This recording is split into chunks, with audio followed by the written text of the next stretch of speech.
Good afternoon, everybody. Welcome to the broadcast of our Sunday sermon. If you're new to Southeast City Church, my name is David Hood, and I help give pastoral leadership to Southeast City Church. We are a new church that is taking root here in the Alta Vista ward of the capital of Canada, Ottawa, and our church wants to see Alta Vista and our city saturated with the good news of Jesus Christ. That is, we want to see every single person have a regular encounter with Jesus Christ through the words and through the deeds of his people, because we strongly believe that Jesus is the hope of the world. And as much as ever, we desperately need Jesus and who Jesus is and what he can offer to us and give us and bring us into. So thank you so much for being here with us today. If you normally call us your church family, your home, hey family, good to see you. If you're visiting, thank you so much for being with us. If you're not a Christian, thank you so much for being with us today. I hope that something speaks to you, resonates with you, intrigues you today, and causes you to explore more. We are particularly excited because today our very own Liam Gardner is going to be leading us in worship, so we're excited for that. And I'm going to be continuing on in our series on the Psalms. Looking at Psalm 91. Psalm 91 says that no plague will come near the tent of those who believe in God. So does that mean that for those of us who belong to God, who believe that we belong to God because of Jesus, we don't have to wear masks, we don't have to physically distance, nothing can touch us, we're invincible and immortal? Is that what Psalm 91 is promising? Or is it saying something else? Have some people misread it, and the psalm is actually saying something else entirely? So that's what we're going to be looking at. So we are excited for today. Hope you are excited for today. Hope it's a blessing. Again, thank you so much for being with us.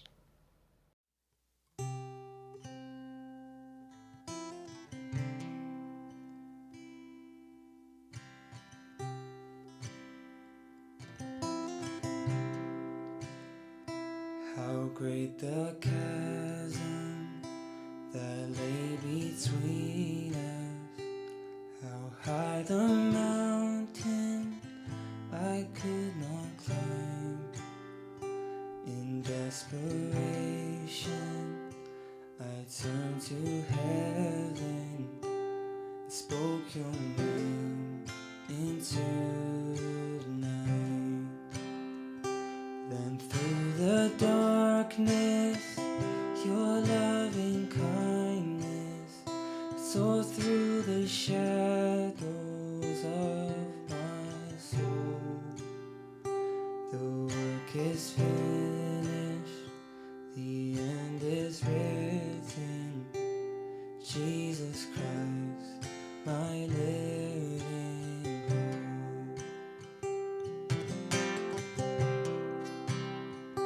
Who could imagine so great a mercy?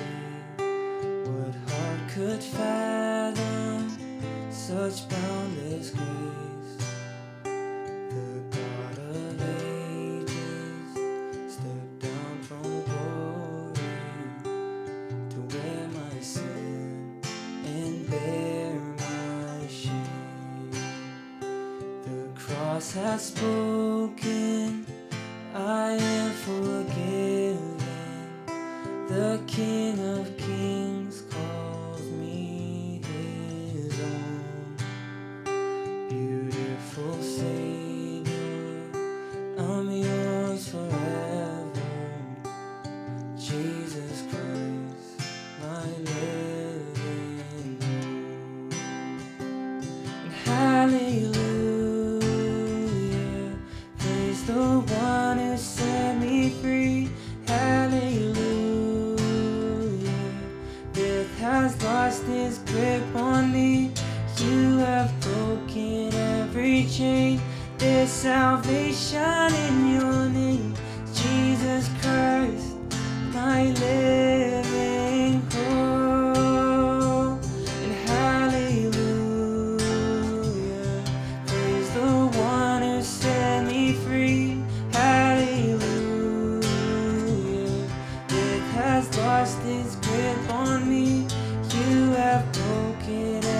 chain. There's salvation in your name, Jesus Christ, my living hope.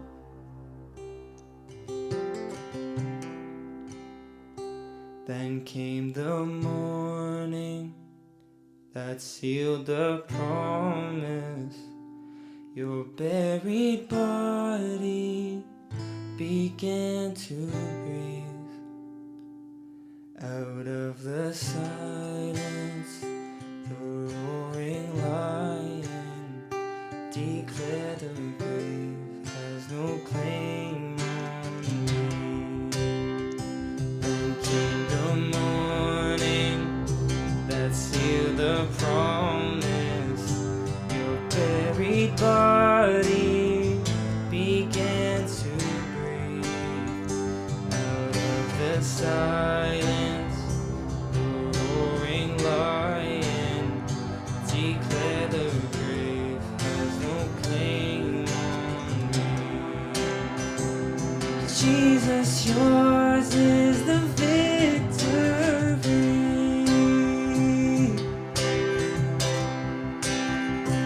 And hallelujah, praise the one who set me free. Hallelujah, death has lost its grip on me. You have broken every chain. There's salvation in your name, Jesus Christ, my living hope. And hallelujah, praise the one who set me free. Hallelujah, death has lost its grip on me. You have broken every chain.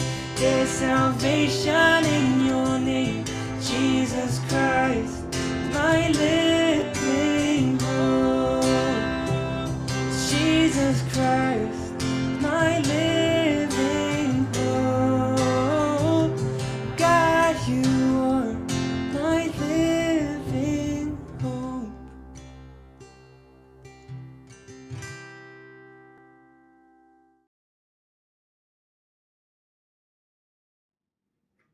Good afternoon, everybody. We are continuing on in our series in the Psalms, meditations from select Psalms, meditations for life in an unpredictable world.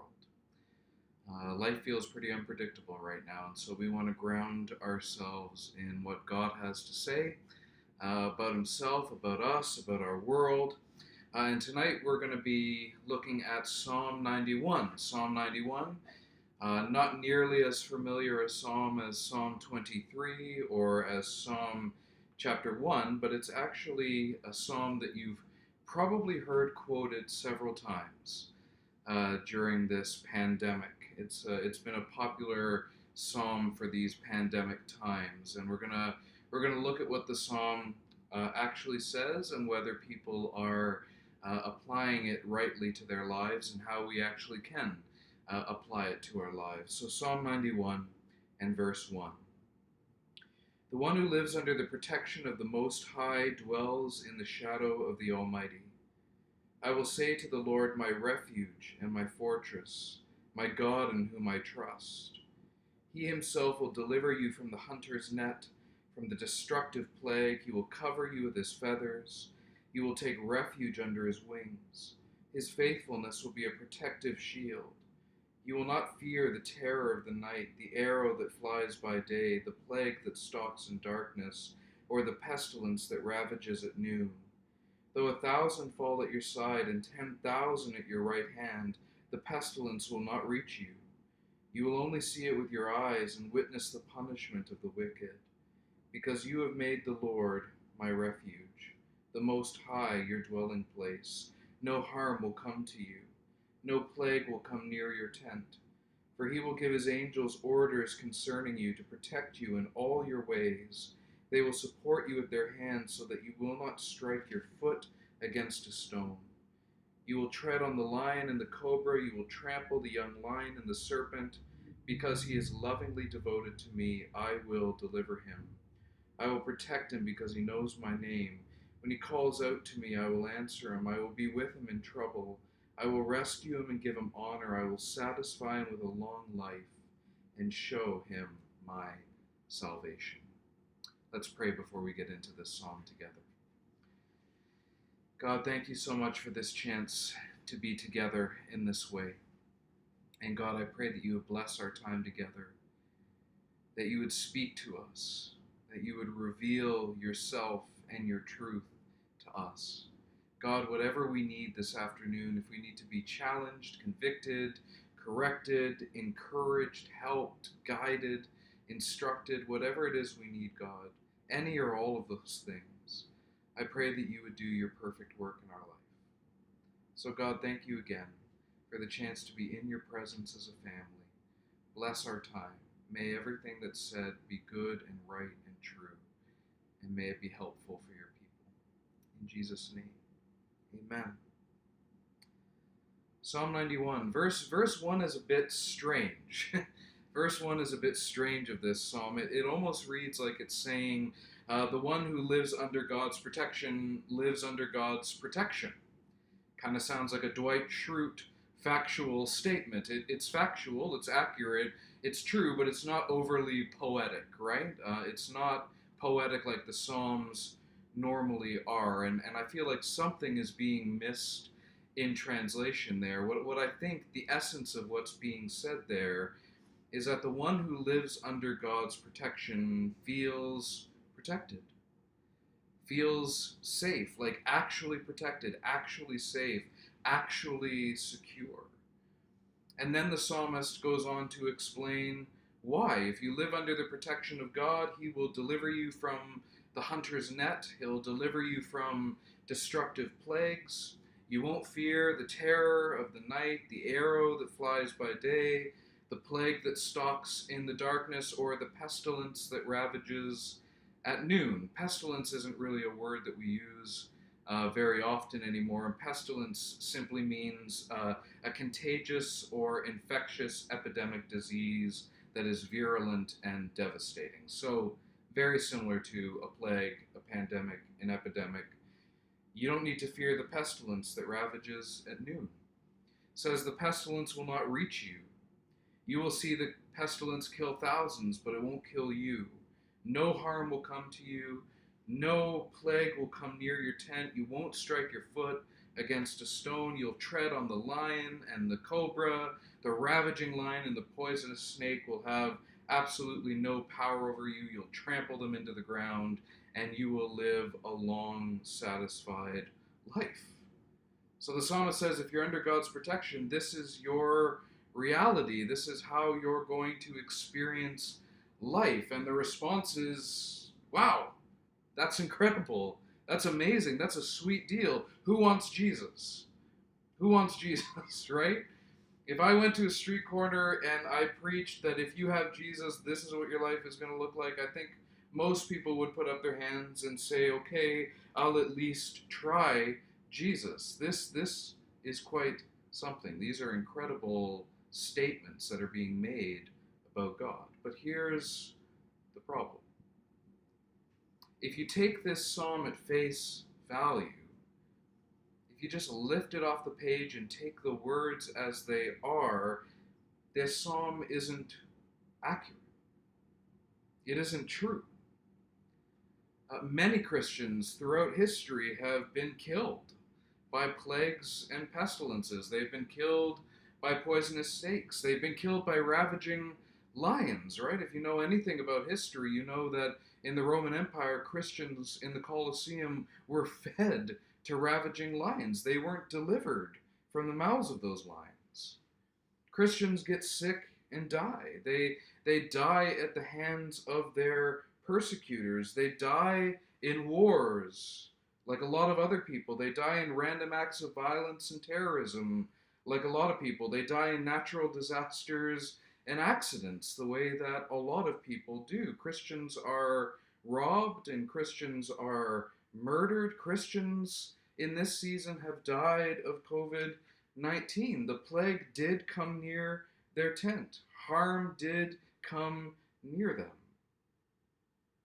And so we might be thinking, okay, this hasn't been, if you're a Christ follower, you might be saying, this hasn't been my experience, or this hasn't been what I've witnessed or what I've read about. Maybe our experience is very different from the experience of the psalmist. Maybe God was doing something different in the time of the psalmist. So these things were true for his era, but they're not true for our era. But that's not accurate either, right? If you read the Old Testament uh, in which the Psalms are written in that context, in that history, you'll find that a lot of people who belonged to Yahweh, who belonged to the one true God, they died horrible, tragic deaths. I mean, you just have to look at the life of Job. Job was a man who was morally upright and who loved God, who feared God, who was devoted to God, and yet his kids were killed, his livestock were killed and plundered, he was robbed, he was covered in boils from head to toe. He suffered greatly. So it's not that our context, our situation is different from that of the psalmists. Even when the psalmist was writing, people who believed in the one true God died. So, very clearly, Psalm 91 can't be saying what we think it might be saying when we take it at face value. It's saying something else. What is it saying? What is it saying? Well, there's two clues for us. At one point, the psalmist says this: though 1,000 fall at your side and 10,000 at your right hand, the pestilence will not reach you. You will only see it with your eyes and witness the punishment of the wicked. So the pestilence here in this psalm seems to be an act of God. God seems to be directly punishing evildoers by sending a pestilence, an epidemic, to kill thousands of them. But this pestilence is not going to touch God's people. It's not going to touch his children. It's not going to touch those who belong to him. They're not going to get sick. Their neighbors will die, but they will survive. That's clue number one. Clue number two, clues as to what this psalm is really talking about. Clue number two, the repeated references to plagues and pestilences, especially the reference to thousands dying, but the child of God not dying, that conjures up, I think, intentionally, images of the Exodus. Images of the Exodus. Now, the story of Israel escaping from bondage in Egypt is a very well-known story. Obviously well known to the Jewish people, well known to Christians, but well known to irreligious people as well, or people of other religions. It's a very well-known story, especially in the West. The Exodus, this escape from bondage in Egypt, is what the Jewish people celebrate every year at Passover. The Jewish people in ancient times, they were slaves. Early on in their nation's history, they were slaves in Egypt. They were cruelly treated and oppressed by Pharaoh. Moses, their liberator, Moses' account in the book of Exodus says this, that the Egyptians worked the Israelites ruthlessly and made their lives bitter with difficult labor in brick and mortar and in all kinds of field work. They ruthlessly imposed all this work on them. And yet, Moses goes on to say, in spite of that, the Jewish people kept multiplying. They kept making and having babies, lots and lots of babies. And Pharaoh and the Egyptians, they got nervous. Pharaoh started to wonder to himself, what happens if the nation of Israel becomes so numerous, so populous, that they can actually successfully revolt against us? Or they might be able to join forces with an enemy nation, an enemy army, and they might help that nation, that army, to overthrow us. Pharaoh and the Egyptians were starting to become afraid of the Jewish people. And so Pharaoh actually ordered that all Jewish boys be killed the minute that they're born. And Moses goes on to tell us that the Egyptian midwives who were given this order, this command to slaughter these Israelite babies, they wouldn't do it. They wouldn't do it. They kept the babies alive. And when Pharaoh was like, what in the world is going on? They made up lies. They found out ways to explain how these babies kept being born, even though they tried their best to stop it, even though they didn't try their best to stop it. And so Pharaoh ends up giving a command to the entire nation. It says this: Pharaoh then commanded all his people, you must throw every son born to the Hebrews into the Nile, but let every daughter live. Pharaoh, out of fear, commands genocide against the Jewish people. The Holocaust was not the first time in history that a tyrant attempted to eradicate the Jewish people from the face of the earth. Pharaoh tried to do the same thing. And God looks down at this and he sees his people being killed. He sees his people being beaten and mistreated and oppressed, and he feels their pain and their suffering. And he calls Moses. Moses was an Israelite who was not killed when he was born. He was an Israelite, and he actually got raised in the house of Pharaoh. So he was an Israelite, but raised as an Egyptian. God calls Moses to liberate the nation of Israel. And Moses goes to Pharaoh and he says this is what Yahweh, the God of Israel, says, let my people go. And this is Pharaoh's response. That day Pharaoh commanded the overseers of the people as well as their foremen, don't continue to supply the people with straw for making bricks as before. They must go and gather straw for themselves, but require the same quota of bricks from them as they were making before. Do not reduce it, for they are slackers. That is why they are crying out, let us go and sacrifice to our God. Impose heavier work on the men, then they will be occupied with it and not pay attention to deceptive words. So Pharaoh actually makes life harder for them. They used to give them the supplies to make bricks, but now Pharaoh's saying, get your own supplies, but still make the same quota of bricks as you did before when we were supplying you. And obviously the Israelites are unable to meet that quota, and so they get severely beaten, and they go to Moses and they complain. They say, you have made us reek in front of Pharaoh and his officials, putting a sword in their hand to kill us. You came to liberate us, but you're not liberating us. You're killing us. You're making things even worse. And Moses goes to God, and Moses says, why did you bring me here? And what are you doing? What are you up to? And this is God's response. I am Yahweh. I have heard the groaning of the Israelites whom the Egyptians are forcing to work as slaves, and I have remembered my covenant. Therefore tell the Israelites, I am Yahweh, and I will deliver you from the forced labor of the Egyptians and free you from slavery to them. I will redeem you with an outstretched arm and great acts of judgment. I will take you as my people, and I will be your God. You will know that I am Yahweh your God, who delivered you from the forced labor of the Egyptians. I will bring you to the land I swore to give Abraham, Isaac, and Jacob, and I will give it to you as a possession. I am Yahweh. Yahweh, the God of Israel, promises to deliver Israel, and he delivers on his promise. He sends plague after plague on Pharaoh to show his power. He turns the Nile to blood.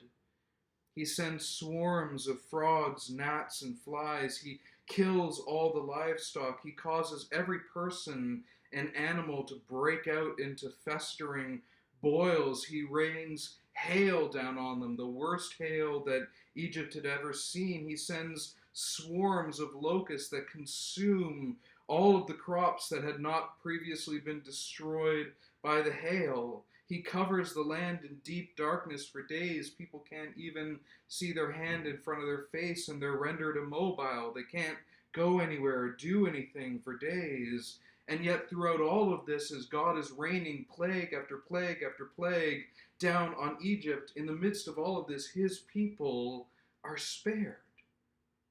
There's like this covering over them. They don't experience what the Egyptians are experiencing. Their homes are frog-free. Their water is drinkable. Their skin is boil-free. Their livestock don't die. They're spared everything. Only the Egyptians suffer. But every time, and Pharaoh is given repeated opportunities to let the Israelites go. After every single plague, Moses comes back. Yahweh says, "Let my people go." And yet every single time, Pharaoh, it says, hardens his heart. And he refuses to let the Israelites go. The plagues get worse and worse and worse. But Pharaoh just gets more and more and more stubborn. And as I was rereading this story, I started to think about his people. What is this doing to his people? What is this doing to their health, to their mental health, to their economy, to their livelihoods? But Pharaoh doesn't care. Pharaoh can't see past his pride. And finally, God saves the worst for last, the worst plague, and he kills every firstborn in the land of Egypt in one night. And when we read that, that seems really, really harsh to us. But if you remember the whole story, Pharaoh was killing the Israelite babies. What God really was doing was simply returning on Pharaoh the evil that he had done, allowing to be done to him the evil that he had done to others. And Moses goes to the Israelites and Moses tells them this is what's about to happen, and this is going to be the straw that breaks the camel's back. You are going to be delivered tonight. You are going to be sent out of Egypt. He says, but before that happens, all the firstborn are going to die. God is going to send an angel of death to go throughout the empire. And the only way that your household will be spared, you need to gather your whole household together. Nobody can be outside. You've all got to be inside. And the way the angel of death will know not to touch your house or anyone who's in it is if you sacrifice a lamb and smear the blood on the door frame, on the doorpost. The angel of death will see that blood, and the angel of death will pass over, and you will be spared. The houses that have the blood will live, and the houses that don't have the blood will not live. And just as God and Moses said, the angel of death comes, the firstborn die, and again the Israelites are spared, but not because they deserved it or earned it, because they were better people than the Egyptians, but because they had believed God. They had trusted in his deliverance. They had trusted in his provision, in the Lamb for them to be rescued and spared. In a night, thousands die, but not a single Israelite.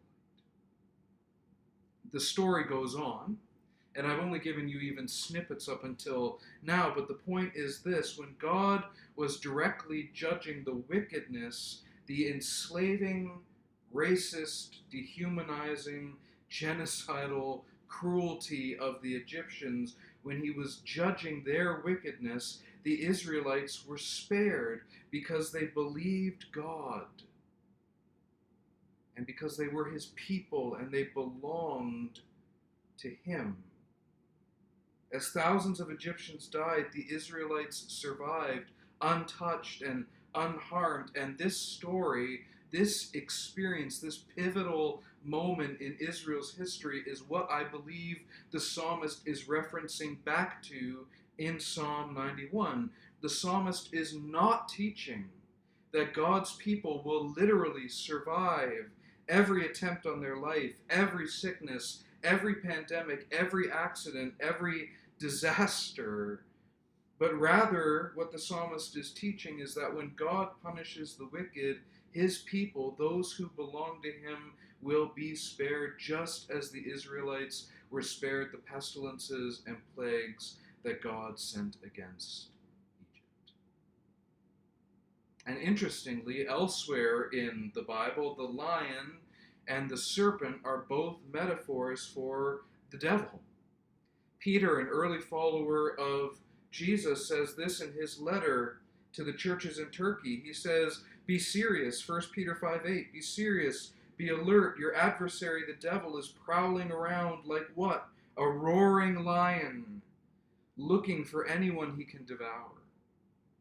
John, another early follower of Jesus, gets this crazy vision of the end of the world that he records in the book of Revelation, and he talks about this spiritual battle in the heavenlies between the devil and between God, and he says, He, God, laid hold of the dragon, that serpent of old, who is the devil and Satan, and bound him.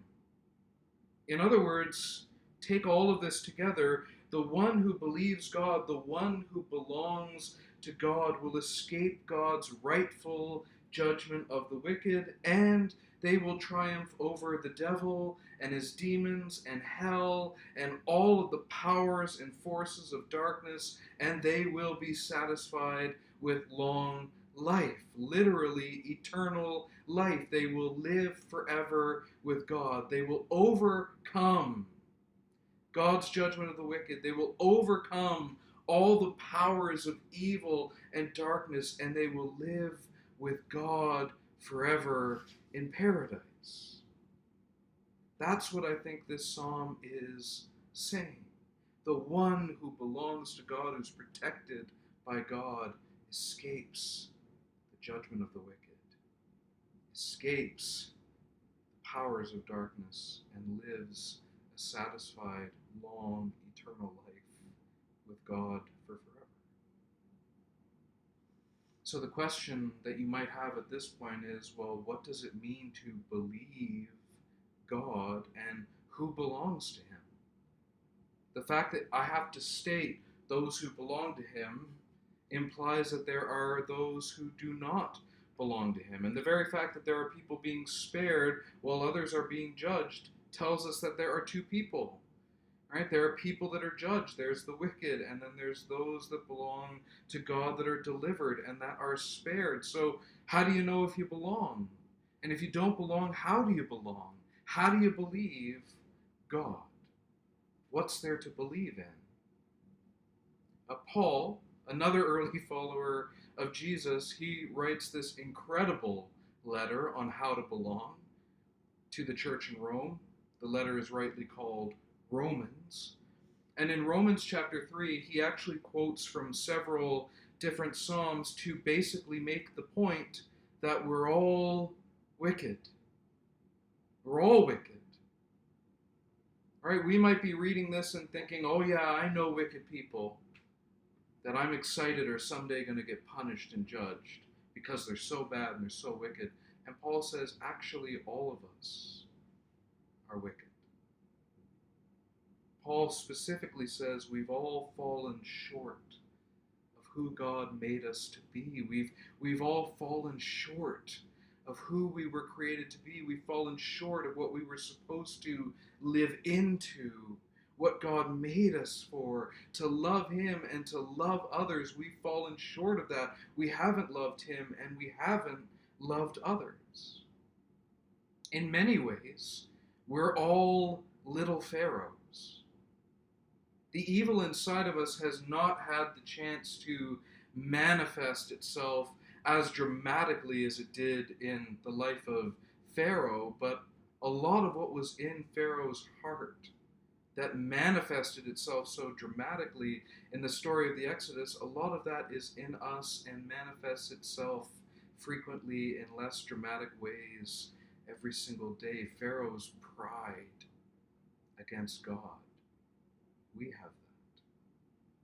Pharaoh's willingness to hurt people for his own gain, for his own advancement. We do that. Pharaoh's selfishness, not seeing how his actions affected other people, only caring about himself.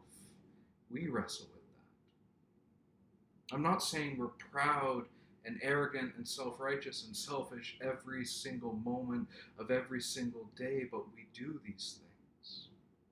These things are in our heart, and we do them in big and little ways. And God says, through Paul, we're wicked. We've fallen short. We weren't created to be arrogant and prideful. We weren't created to be selfish. We weren't created to do these things. And yet this is how we're born, and this is how we live. And so we do not naturally belong to God. In fact, we deserve to be cast off from God. We deserve to be separated from God for forever. We don't deserve to enter into life forever with God in paradise, but rather we deserve to enter into life forever separated from God. And that's why Jesus came into the world. Jesus is the Son of God, and he was sent on a mission to rectify this situation, to shatter this barrier of our sin and the judgment that we deserve, to shatter it so that we can be united to God for forever. And Jesus lived the life that we should have lived, and he died the death that we should have died on the cross. Jesus took the judgment that I deserve for my sin in my place so that I could escape it, I could be spared it, I could be delivered from it, and I could be forgiven. And I could be united to God, be cleansed of my sin, have the penalty for my sin paid for in full, so that that could be removed from my life, and I could be united to God and experience a relationship with him. I could belong to him and know him and experience his love and love him and live for him and live with him for forever. Jesus came to live, die, and rise so that I could belong. And God asks us to believe this. God asks us to believe that we're sinners, that we deserve to be judged, but through Jesus is rescue and forgiveness and grace and new life. If we give ourselves to Jesus, we can belong to God for forever. We don't deserve it. We don't work for it. We don't earn it. God isn't at the top of a ladder expecting us to claw our way up with good works. God comes down to the pit that we're in and pulls us out and rescues us. He says, if you want to belong, believe that I've done this. Believe that Jesus can make you right with me. In this way, the Passover actually prefigured what Jesus would do, that sacrificing of the lamb and smearing the blood on the door so that the angel of death would pass over, that prefigures what Jesus came to do. He shed his blood so that we would be passed over, so that we wouldn't get the judgment that we deserve, but rather we would get what we don't deserve. Life with God in the here and now, and life with him for forever. I love the way the New Living Translation puts these verses from Romans 3, Paul's words. But now God has shown us a way to be made right with him. We are made right with God by placing our faith in Jesus Christ. And this is true for everyone who believes, no matter who we are. People are made right with God when they believe that Jesus sacrificed his life, shedding his blood. So what do we have to believe? We have to believe in Jesus. And that's how we belong to God. And we're spared the judgment of the wicked that we deserve as well, because we are also wicked, and we get to triumph over the powers of darkness, and we will be satisfied with long life, eternal life, life forever with God. That's what I believe the application of this psalm is for us. If you don't know Jesus, this psalm is crying out to you that you need Jesus. And if you give yourself to Jesus, this is what life can look like for you. Life forever with God. Triumph over the powers of darkness. Forgiveness and grace. If you're a follower of Jesus already, this psalm is speaking to you that this is what you have because of Jesus and in Jesus. But here's the thing. In this time of COVID, a question we might have is, well, is there really no way that we can apply this psalm literally? Can God not protect us from plagues and pestilences? Now here's the thing, there's absolutely no question that he can, but I don't believe that we can apply this psalm absolutely. And in this time of COVID, people have done that. I've seen this verse going around. The verse of no plague will come near your tent. I've seen that going around.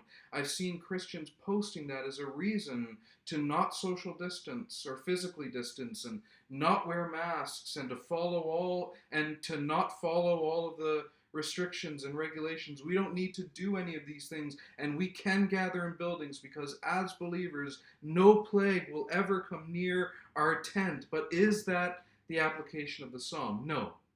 I don't believe that's the application of the psalm, and I don't believe that we can take that verse and apply it absolutely. I don't think that as followers of Jesus, we are untouchable and impervious, just kind of walking through life. No harm can hit us. I don't think that that's true, and I don't think that that's what this psalm is trying to say. And as a matter of fact, when you jump into the New Testament and you read the life of Jesus, when Jesus was being tempted by the devil in the wilderness, the devil actually used the verses about angels protecting us so that we won't dash our foot against a stone. The devil actually tempted Jesus by saying, look, God says he'll send his angels to rescue you. You won't dash your foot against a stone. So why don't you just throw yourself off the temple? Throw yourself off the temple so that God will send angels to rescue you, and everyone will see what an incredible spiritual person you are. And Jesus' response is, don't test God. Don't test God. A psalm like this is not meant to be taken in a way that, oh, God says no harm will come to me. Well, then I will just go out and live wildly and recklessly and irresponsibly and eschew all expert advice and just do whatever because no harm can come to me. Jesus would say that's testing God. And it's not right.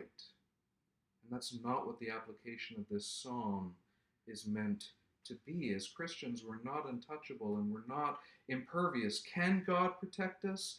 Yes. Should we pray for God to protect us? Yes. Should we also live wisely and use our heads? Yes. Yes. I love the way Luther, in his letter on what Christians should do in a time of plague, he says this: you ought to think this way. Very well, by God's decree, the enemy has sent us poison and deadly offal. I love that. Deadly offal. That's what I'm going to say about COVID now. It's a deadly offal. Therefore, I shall ask God mercifully to protect us. Then I shall fumigate, help purify the air, administer medicine and take it. I shall avoid places and persons where my presence is not needed, in order not to become contaminated and thus perchance infect and pollute others and so cause their death as a result of my negligence. If my neighbor needs me, I shall not avoid place or person, but will go freely. See, this is such a God-fearing faith, because it is neither brash nor foolhardy and does not tempt God. I love that. I'm going to pray for God's protection, but I'm also going to live wisely. Is God able to protect us? Yes. But we don't test him. We don't test him. We don't be irresponsible. If we get sick, will God not heal us? Right? A lot of times people will go to Psalms like this and they will say, God always heals if we just have faith. God will protect us. But if something nonetheless gets to us and we get sick, if we have faith, God will heal us. Well, here's the thing. This idea that God will heal everyone who has faith is not actually true. The idea that God heals everyone is not actually true. In John chapter 5, Jesus entered a room full of invalids, but he only healed one of them. In 1 Timothy 5:23, Paul advises Timothy, his protege, to drink a little wine. It says, for the sake of your stomach and your frequent ailments. Timothy was obviously, throughout his life, a very sickly guy, and he never experienced healing. In 1 Timothy 4:20, Paul left one of his co-workers, Trophimus, ill at Miletus. I think it's safe to assume that Paul prayed for Trophimus's healing, but Trophimus didn't experience healing, and so Paul moved on. Trophimus wasn't healed despite Paul's prayers of faith. And then this is one of the biggest examples, 2 Corinthians 12, 7 to 10. This is Paul again. These are all from the life of Paul. But Paul says, "A thorn in the flesh was given to me, a messenger of Satan to torment me, so I would not exalt myself. Concerning this I pleaded with the Lord 3 times to take it away from me. But he said to me, My grace is sufficient for you, for power is perfected in weakness. Therefore I will most gladly boast all the more," Paul says, "about my weaknesses, so that Christ's power may reside in me. So I take pleasure in weaknesses, insults, catastrophes, persecutions, and in pressures because of Christ. For when I am weak, then I am strong." I looked at this verse more in depth in my pandemic learnings sermon from a few weeks ago, but just quickly from this passage, because it's relevant to what we're talking about. Paul gets this, he calls it a thorn in the flesh. And many scholars have speculated, based on little hints in Paul's other letters, that this thorn in the side, could have been chronic migraines, eye problems, malaria, epilepsy, or speech disability. Whatever it was keeping Paul from performing at the level that he wanted to perform at, and he prayed for deliverance from it multiple times. And not only did he just not experience deliverance, God just didn't answer and nothing happened, but God actually explicitly answered him and said, "No, no, I will not deliver you from this thorn. I'm going to keep it there because it weakens you. And when you're weak, you depend on me more. And when you depend on me more, you're closer to me. And that's the best place for you. So no, I'm not going to deliver you, because not delivering you is for your good. I'll keep you weak." God had plans for Paul's suffering. In other words, sometimes Jesus allows us to suffer disability and sickness and illness. Sometimes he allows us to die from sickness. The idea that if we just have faith, God will always deliver and heal is not true.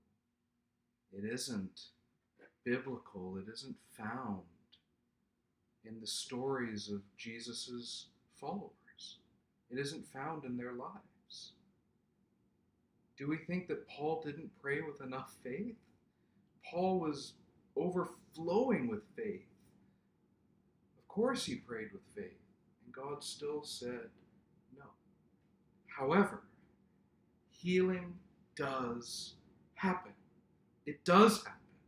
So it doesn't always happen, but it does happen.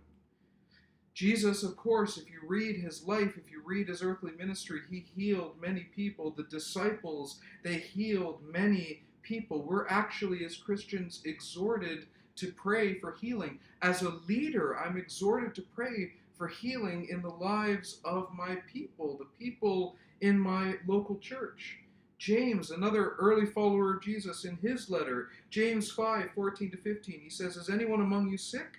He should call for the elders, pastors, overseers, leaders of the church, and they should pray over him, after anointing him with olive oil in the name of the Lord." Olive oil is like a symbolic of the Holy Spirit. Anoint him with oil, pray for him, and the prayer of faith will save the sick person, and the Lord will restore him to health, and if he has committed sins, he will be forgiven. So healing doesn't always happen, but healing does happen. And we should pray for healing. I've been convicted by this. I don't pray enough for healing. I've kind of grown up with the mindset that it just doesn't really happen anymore. And yet it does happen. It does happen. God is more than able. And so we should pray over each other, over those who are sick in our midst. We should pray for them, for healing, and we should pray with faith and with confidence and with hopeful expectation, but also with the knowledge that healing might not be God's will. I love the way the hip-hop artist and pastor, theologian Trip Lee, I love the way he put it. God is always able, but he might not always be willing. like with Paul, he might have different plans. So if we get sick, won't God heal us? Maybe. Maybe he will. And we can pray with faith and confidence and hopeful expectation. But he might not. And we can have hope that if he doesn't, he has plans for us in it, something to show us, something to teach us. Our suffering is never coincidental or meaningless or needless. However, one last point.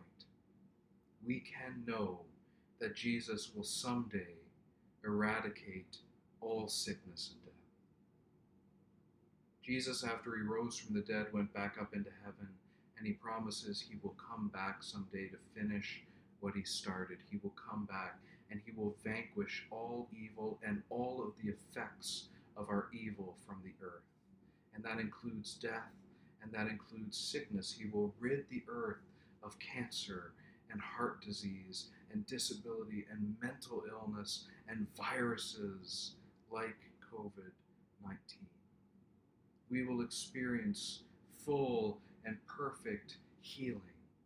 And we will live with God forever in paradise, in a perfected world where there will be no terror of the night to fear, no plague that stalks in darkness, no pestilence that ravages at noon. There will be no pestilence to reach us, nothing to threaten harm, no plague to come near our tent, no lion and no serpent, for they will be trampled for good. So, what is our takeaway? What is this psalm for us? This psalm is not a declaration that those who belong to God are impervious and untouchable. The application of this psalm is that those who belong to God, those who are his children, those who have been made right with him because of the life, death, and resurrection of Jesus Christ, they will be spared the judgment that they deserve. They will be spared the separation from God that they deserve. They have been rescued from it, delivered from it, freed from it, and they will overcome the powers of darkness, and they will live with God for forever. That is the takeaway from Psalm 91. Can God protect us against plagues and pestilences? Absolutely, he can, and we can pray for him too, but we must also live wisely, follow good advice, and live wisely. If we get sick, can God heal us? Absolutely, he can heal us. He's able to heal us, but he might not be willing to heal us. And yet, even if he doesn't heal us, we can know that he is good and he has plans for us in it. And we can know that someday all sickness will be eradicated and we will live forever with God. That is what Psalm 91 is about. That is what it is about. That's our takeaway. That's our application to our lives. If we apply Psalm 91 wrongly, as unfortunately I believe many have, we are going to make Christianity look foolish to a watching world, because we are going to say God does this and then he won't. And it'll cause people who are already doubtful and skeptical, maybe you're doubtful and skeptical, cause people to be even more so. But if we wrongly apply this psalm, we will really struggle. We will be disappointed, and we will have a crisis of faith. But if we apply Psalm 91 rightly, it's a beautiful psalm. It's a beautiful psalm, and it gives us hope, unbreakable hope in an unpredictable world. Let's pray. God, thank you so much. Quite simply, thank you so much for this psalm. God, help us to apply it rightly so that we might live with hope in a world full of terrors and threats and plagues and pestilences.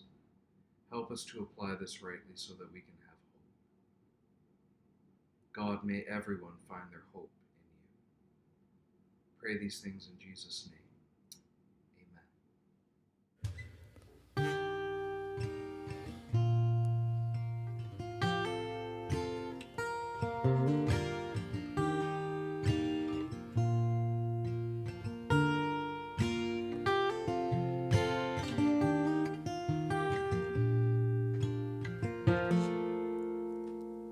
The lost are saved, find their way at the sound of your great name.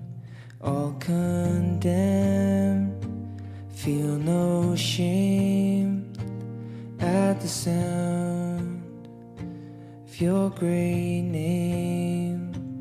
Every fear has no place at the sound of your great name. The enemy, he has to leave at the sound of your great name. Jesus, worthy is the Lamb that was slain for us. Son of God and man, you are high and lifted up. All the world will praise your great name.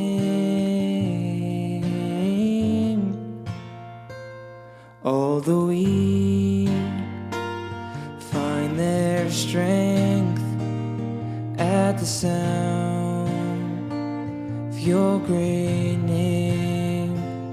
Hungry souls receive grace at the sound of your great name.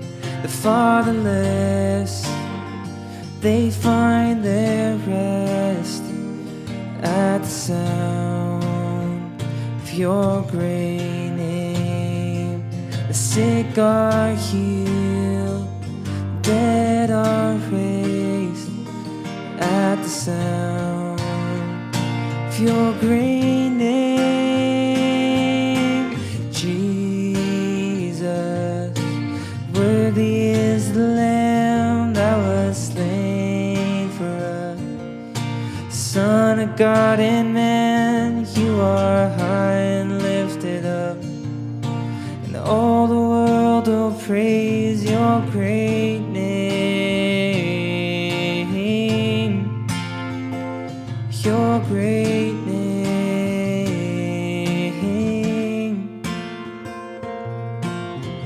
Redeemer, my healer, Lord Almighty. Defender, my Savior, you are my King. Redeemer, my healer, Lord Almighty. Defender, my Savior, you are my King. Jesus, worthy is the Lamb that was slain for us.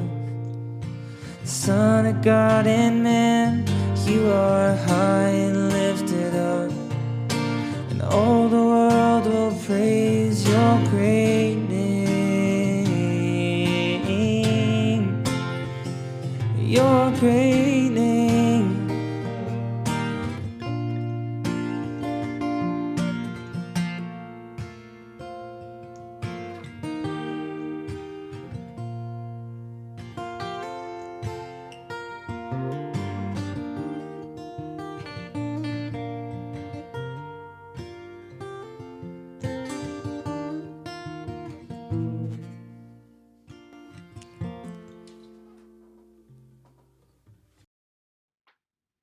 Well, thanks everybody for being here for our Sunday sermon broadcast. I hope that it was an encouragement and a blessing and a help to you. If you are brand new to Southeast City Church and you would like to connect with us, feel free to go to our website, southeastcitychurch.ca. You can learn more about us there. You can explore past sermons and listen to our content.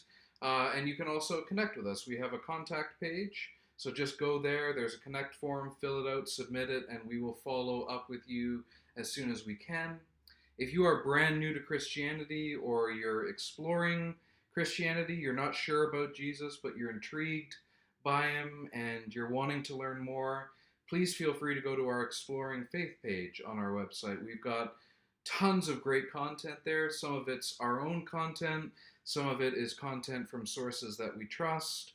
But I would really encourage you to go there. There's lots of good stuff that will teach you about Jesus, his life, his claims, his teachings, and what all of it means for you. So please feel free to go there and interact with that content. If you would like to give to Southeast City Church, you can again go to our website. There's a button that will show you how to give right on the main page. If you would like to join us in person for Church in the Park, we're doing these online broadcasts, but we're also trying to gather together in person at Hawthorne Park on Sunday afternoons.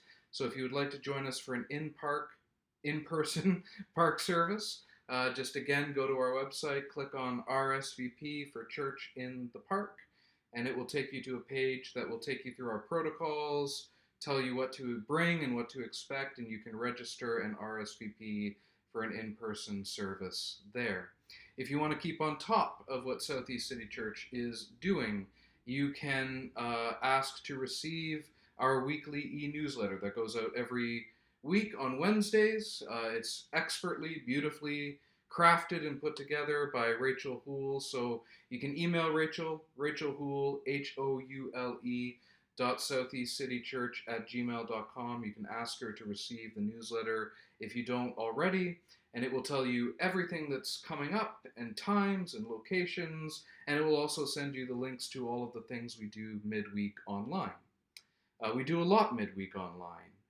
We pray together. We have brief times of prayer and connection at 12 noon on Tuesdays and Thursdays. We're not doing the early morning prayer anymore because hardly anyone was showing up to that. It was just me and Tyler most of the time.